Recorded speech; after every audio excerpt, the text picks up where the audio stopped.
crosswalks. You understand? Labelers, checkers? Walang magko-comment sa inyo na fixed pavement, fixed driveways, parking lots,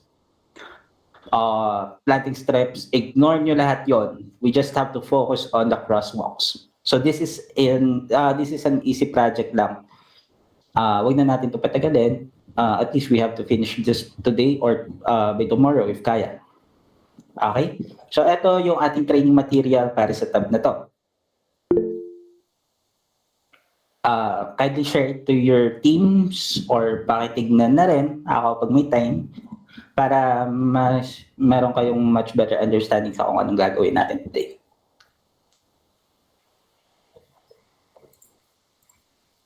Saglit.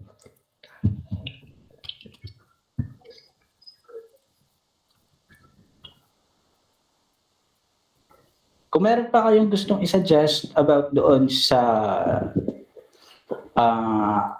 or may gusto pa kayong i-improve sa training material natin, pwede doon naman kayo mag-suggest. Okay? So, bye-bye for now.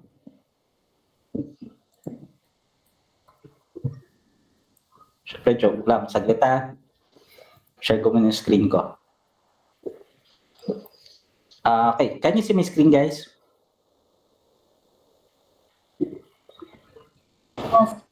Yes, mag-attendance po tayo right after neto. Okay? So, wait lang natin. So, yung tab po natin is consist of 100,000 maps. Hindi. Ito. Walang screen, sir. Okay, saglit lang. Reshare ako. Saglit. Saglit lang.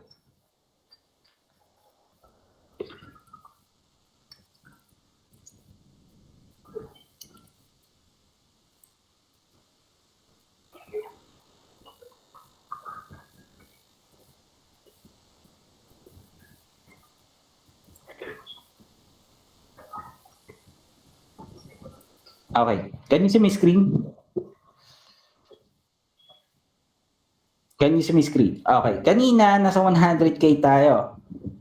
Okay, kanina nasa 100K tayo, pero ngayon nabawasan yung task. Tingin ko, nilipat pa muna ni Sir Pauline. Okay, so we have to focus on this few remaining maps na lang. Hindi pa naman nagalaw yung iba, siguro inayos lang kasi may error.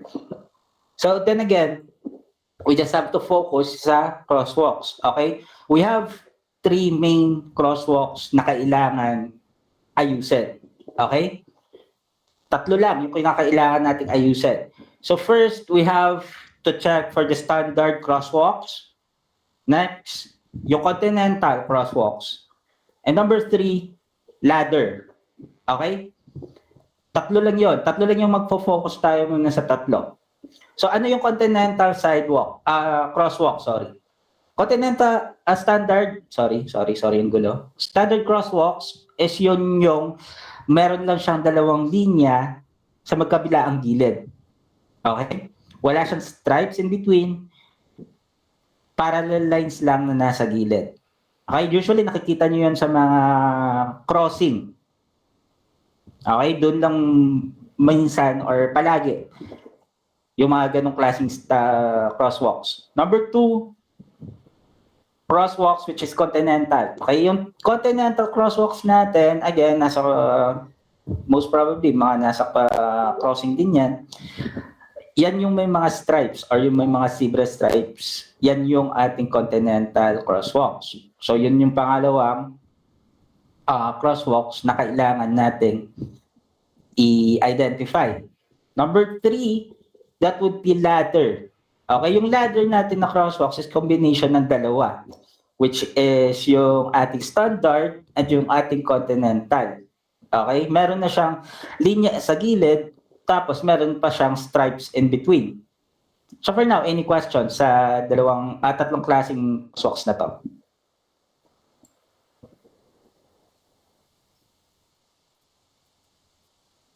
Okay. And meron pa tayo. Okay? Meron pa tayong iba klaseng crosswalks which is hindi na na-identify sa ating training materials or nasabi that would be marked as others. Yung flat lang na linya, yung broken line na parang standard, pero broken siya, tapos yung pahalang na ladder. So that would be marked as others. So that would be, all in all, 4 na attributes yung ating babantayan. Okay? So nandito yan sa baba ng ating software, sa right side, we have a standard, we have a continental, we have a ladder, and yung others. Am I clear? Guys? Yes, sir. Okay. Benchmark po is hindi pa na-discuss sa amin. So mamaya di-disclose ko yun sa inyo kapag nabigay na sa amin yung idea about sa benchmarks. Okay?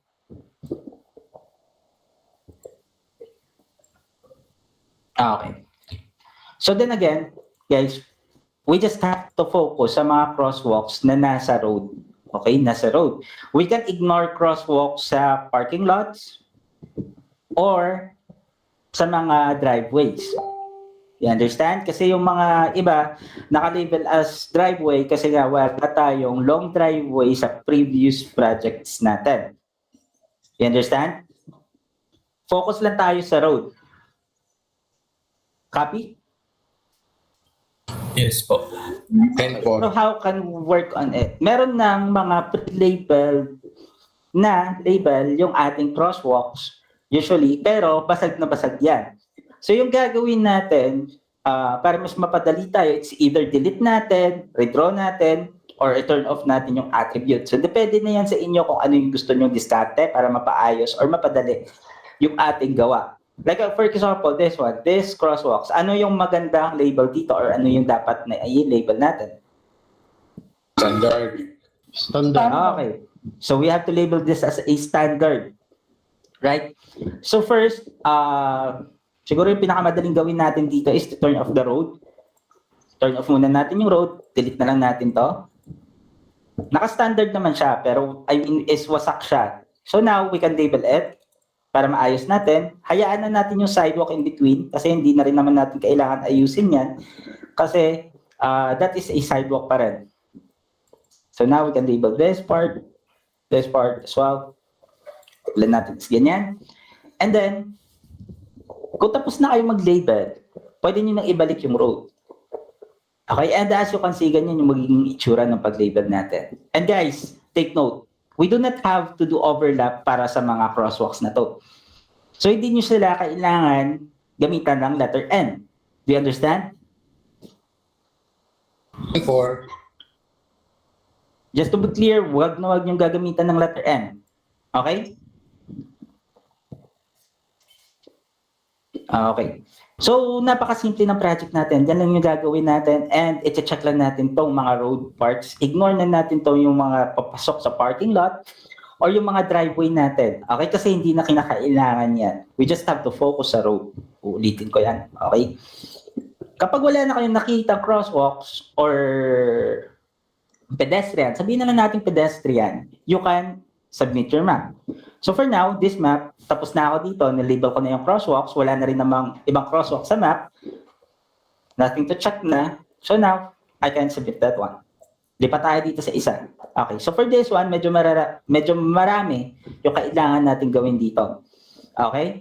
Ito hindi ito crosswalk siya, baka mamaya i-label nyo. This is a sign. Okay, parang ano yan, parang basta ganyan yan. Pero hindi yan crosswalks. Okay? Usually yung crosswalks natin is nasa mga crossing or kung saan palaging dumadaan yung tao. You understand? Like this one. This is a crosswalk. Okay? So for this, wala tayong label sa gilid, wala tayong sidewalk dyan. So mahihirapan tayo. The easiest way para gawin natin yan is to cut. Cut for it. Siguro hanggang dito. Cut natin. Ganyan. Okay. Medyo offset pa siya. So, gaganyanin pa natin. And then select. Control V. And then palitan natin ng standard. Kasi, like I said, naka-standard siya, di ba? Yung crosswalks na yan. Right? And at the same time, this one as well. This is a crosswalk, standard crosswalk. So yung gagawin na natin para mas madali is to cut, click, and then Control V, tapos palitan na natin ng starter. So do you understand?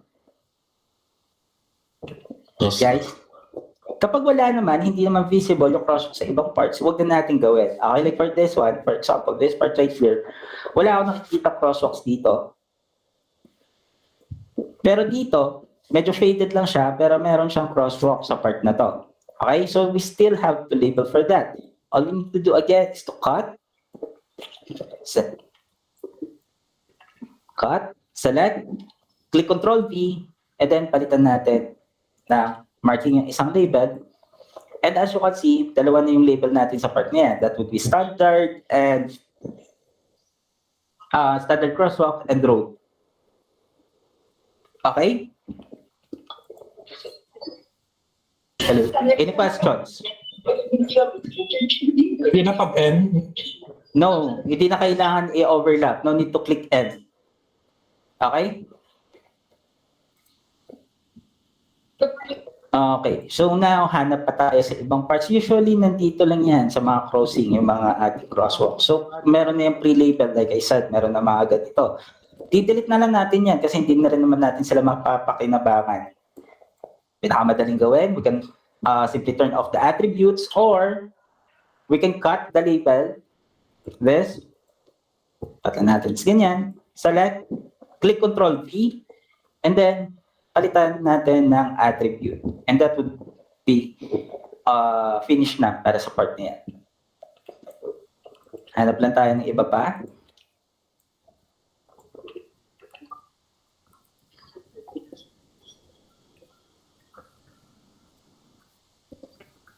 This one right here. Wala naman tong sidewalk or wala naman yung crosswalk, so we can simply ignore for that. So as you can see, wala na rin naman tayong gagawin para sa mapa na to. Napakadali na lang din. Ganun lang. And we can submit our map right after. Oh, meron tayong kickback. At ito yan, sa route natin kanina. So, pinakamadali siguro is cut natin para sa part na to.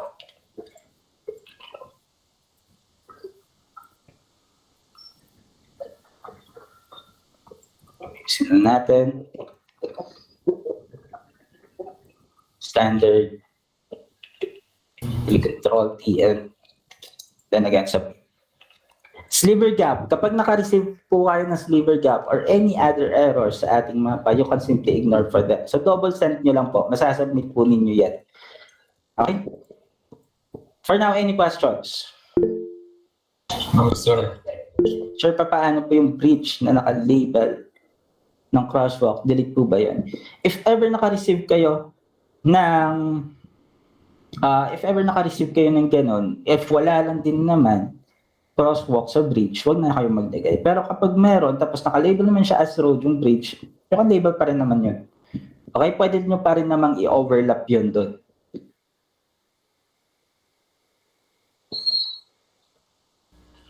Sir, di ba connected dapat sa sidewalk? Kung sala ang sidewalk, sir, ma-connect lang kami gyapon dito sa sala.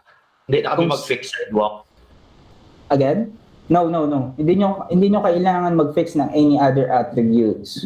Okay? Kasi mamaya, kapag finix nyo yan, magtutuloy-tuloy yan. Okay? Magkakaroon na naman ng boundary issues, magkakaroon na naman ng problema sa kapitbahay, kayo din naman yung mahihirapan. So, ignore other features. Okay?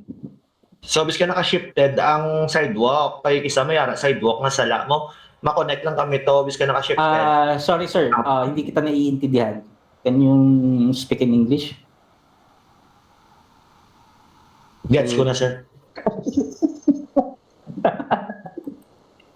Oo, di ba? Napakadali. Walang tanong, di ba? It's possible to have two kinds of crossroads. Yes po, pwede naman yun. Meron yun minsan sa kabila. May tanong ka pa, Romer? Romer? Wala na po. Okay, good. Sync context, Alt-S lang, pasa ulit. Paano sir kapag mga crosswalk sa sidewalk? Capture pa rin po. Crosswalk sa Ay, sidewalks. Crosswalk Paano yun? sa parking pala sir. Ignore lang natin. Ignore. We just have to focus sa mga crosswalks na nasa loob ng road. We can ignore those crosswalks na nasa loob ng parking lots or nasa loob ng driveways, which is long driveway dapat. Okay.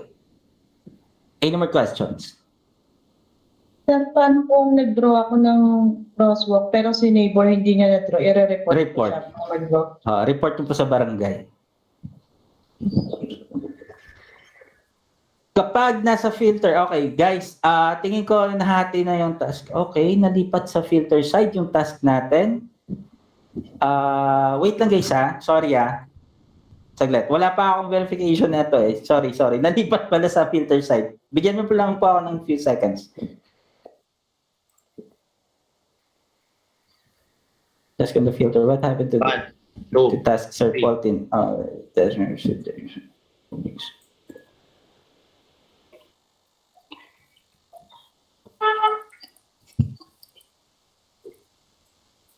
Been shifted to the filter site. Can we fail?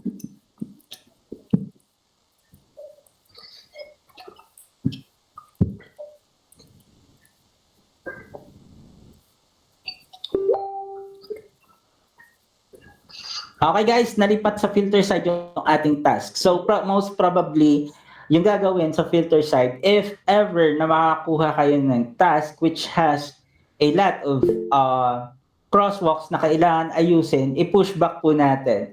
Kapag wala na lang din naman, you can simply approve the task. Okay? Yes, sir. Kasi nalipat sa filter side yung ating task. Yung gagawin, fail kapag maraming error or kapag maraming crosswalks na kailangan ayusin, approve, it's none. And para sa atin, sa labeler side, kagaya ng pinag-usapan natin kanina, 3 klaseng sidewalk or crosswalks yung kailangan nating bandayan. And the rest, kapag nakakita kayo ng mga iba or mga ibang klaseng crosswalks, which is hindi natin napag-usapan or hindi napaloob sa standard, ladder or continental, you can label them as others. Pero hindi nyo sila pwedeng i-ignore or hindi nyo sila pwedeng i-label as kung ano-ano. Sorry guys, nagulat din ako na nalipat yung task natin. So for now, any questions para maklarify natin habang nandito po tayo? May mga naguguluhan? Wala na po, sir. May tanong ako, sir. Okay, dapat English din po. Nawala po sa isip ko. Grabe, sir. Sir, yung sa filter side, kailangan pa rin namin mag-fix. Kailangan nyo pa rin mag-flex. Siguro kapag kasi kapag filter side po tayo, kailangan po natin ng speed. Hindi po tayo dito pwede magpagal sa filter side. So kapag konti lang din naman yung error, you can simply edit and fix kung kaya ninyo within a span of few seconds. Pero kung hindi na talaga kaya, you can simply fail the task. That would be Control F. Noted. Okay? Ayoko mag-attendance. Alis ka muna. Tsaka ako mag-attendance. Babain natin to. Okay, so for the attendance sheet, guys, ibibigay ko dito yung attendance sheet. Pero please lang, huwag nyo itong ipagkalat sa iba. Para hindi na ma-verify yung mga hindi nakapasok sa training. Para let us be fair. Okay? Please lang, okay? Nasa 252 tayo dito. Kapag sumobra sa 252, okay lang na kumulang. Pero kapag sumobra tayo sa 252, i-end ko yung ating form. Bahala na yung iba na hindi nakapag-fill up kahit nakapasok sila sa training. Okay? So, ayan po yung ating attendance for now. Kindly fill up those form. Tapos, make sure na tama yung inyong email and citing. Kasi mamaya hindi ko kayo mabe-verify kapag mali yung inyong email and sightings. Well, if maraming crosswalks na i-edit, yes po.